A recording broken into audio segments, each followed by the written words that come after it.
उठाड आणि बावड्या कसं मास्तर म्हणीन तसं. बघ क्वेश्चन, शेकडेवारीमध्ये रूपांतर करा. एक अपूर्णांक दिलेला आहे, त्याचं शेकडेवारीमध्ये काय करायचंय, रूपांतर करायचंय का म्हणजे कन्वर्ट करायचंय. एकदम सिंपल आहे. चल मला एक एक्झाम्पल घेतो, तुला सॉल्व्ह करून दाखवतो. चल मग पहिलं घेऊ. बघ अपूर्णांक घेतला 2/3 समजा, आलं लक्षात. याला शेकडेवारीमध्ये कसं कन्वर्ट करायचं ते पण 0 मिनिटात. डोकं लावायचा विषयच नाही. चल मग काही नाही, शेकडेवारीमध्ये रूपांतर करायचं म्हणजे नेहमी 100 काय करायचं, मल्टिप्लाय करायचं, ताण घ्यायचा नाही.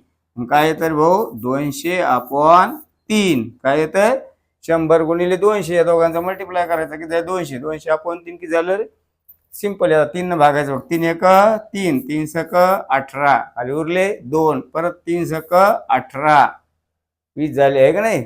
परत पॉईंट, पुन्हा 2 उरले, किती, 3 सक 18, पुन्हा पॉईंट 2, 3 सक 18, म्हणजे उत्तर काय आलं भाऊ, 66.66%. हुशार आहे का नाही मी, कोणाला सांगू नको.